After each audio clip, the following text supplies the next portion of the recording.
Hey guys, welcome to the driver mod. Welcome to this video. Today we're going to be going over everything wrong with my 2005 F250 Powerstroke. So if you guys are new to the channel, thanks for tuning in. We just got this truck a couple weeks ago. It is a 2005 F250 with the 6.0 Powerstroke. It's got 157,000 miles. We've already put about 800 miles on it since we took delivery of it. It's the supercrew cab, lariat trim, 4-wheel drive.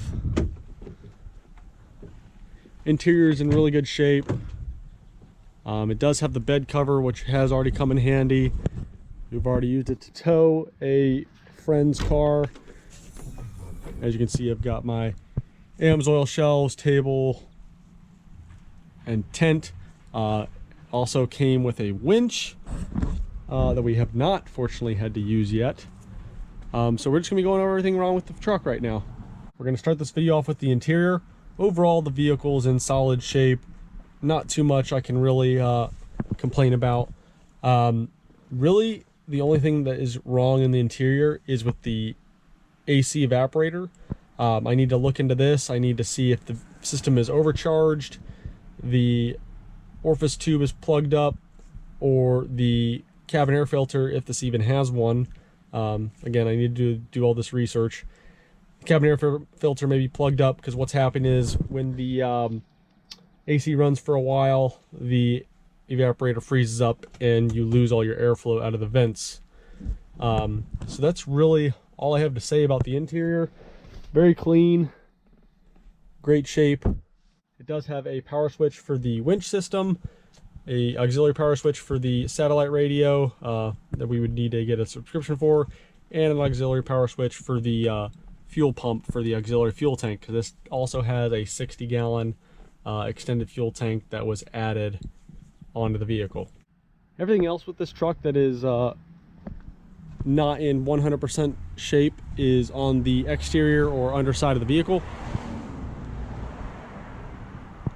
Some minor things like the bed cover, the door, the latch is worn out over here. I need to get some new latches and brackets. Probably just do both of them at the same time. Moving underneath the vehicle, the rear diff has started to very minor. The rear diff has a very minor front pinion seal oil leak. Moving up to the front of the vehicle, to the engine. The engine oil pan has started leaking.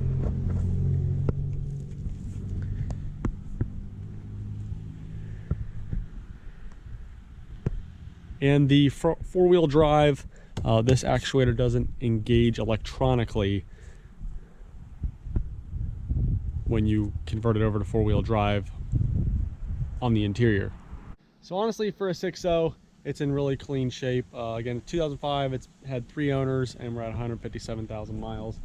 If you are familiar with the 6.0s, you know how problematic they can be. So this vehicle has paperwork to support that it was bulletproofed about 40,000 miles ago. Receipts with the parts, labor, and the shop that did all the work. It was actually here in Florida. So that's good. We're only a couple hours away. So if I ever have any questions, I can always, reach out to them. It is EGR deleted and got a tune on it. So overall, it just seems like it's well put together. Again, I drove it 6 hours home. And then I've also towed a car about 200 miles with it already, and it hasn't given me any issues yet. The oil, the fuel filters, all that stuff has been freshly changed right before I took delivery of it. It does have some minor add-ons from Sinister Diesel, being the coolant bypass filter, as well as the blue spring upgrade for the fuel pressure. Other than that, that's pretty much it with the truck. I noticed when I was doing the blue spring, the air filter does need changed.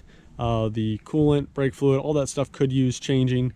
But that's all that's wrong with this truck.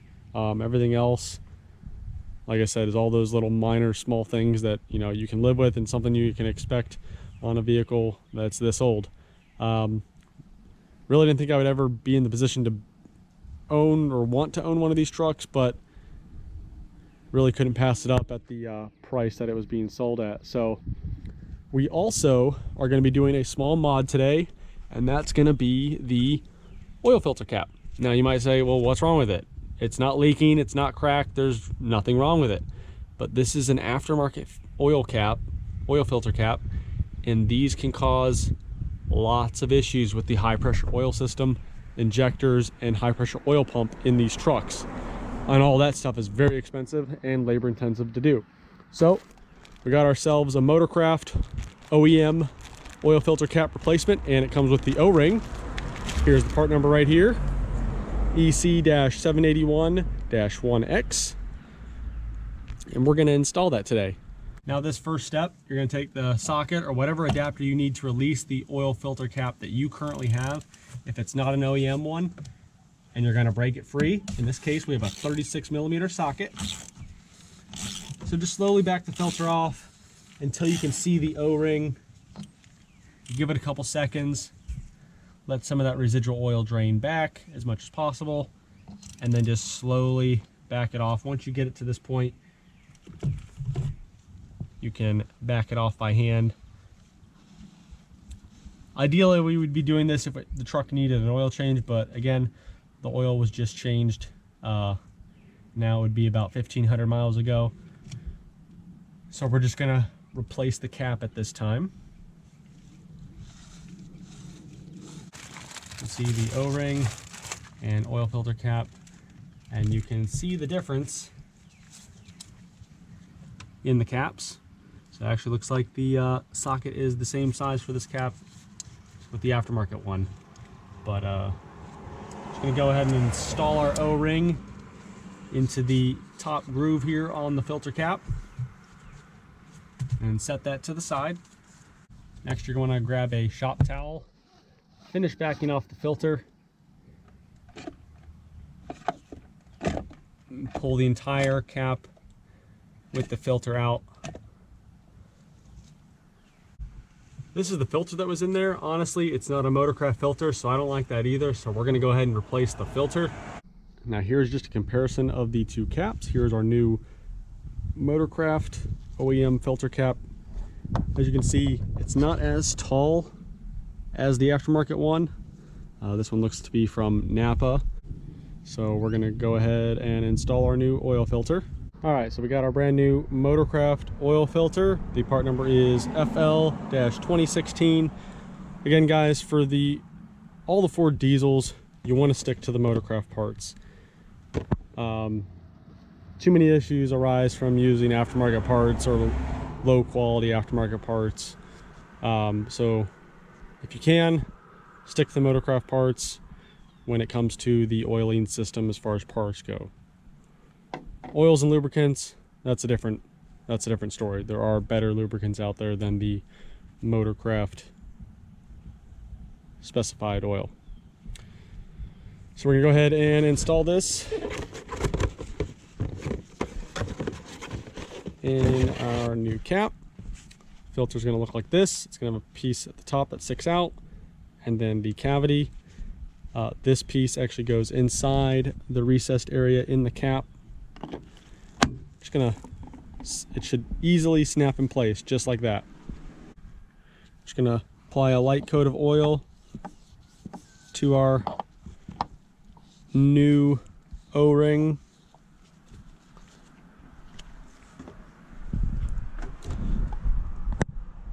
Then just go ahead and install the filter around the collar, and you're gonna have to depress the spring inside there to get the cap to begin to thread on, and begin it and thread it in by hand as far as you can.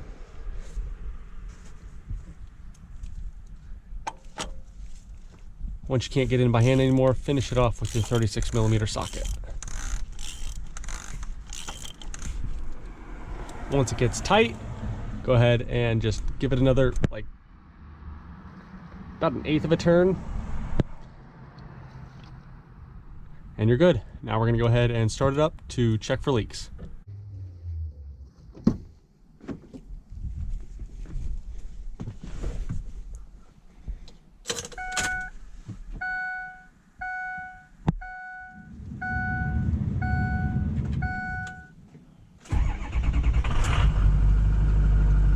And then we're gonna go outside and check for leaks around the oil filter.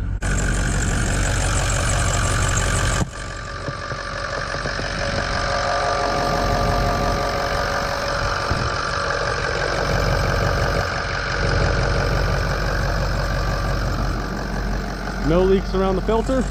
Now the most important part of this job, pay attention. Your used aftermarket oil filter and oil cap, throw it in the trash. And that completes this install, guys. Thanks for watching. Hope you like the truck. I'll keep you posted on the channel with anything that happens to it. We're gonna be doing a full maintenance fluid series on the truck, converting everything over to Amsoil. So we're going to be doing a video for the engine oil, transmission oil, both diffs, the transfer case, the coolant, everything we can to get some content on the truck for you guys. We really don't plan on doing much to the truck because this is going to be our workhorse for our Amsoil dealership, towing the cars to and from the track. So thank you for watching this video here at the Driver Mod, and we'll see you back here at the next video on the Driver Mod.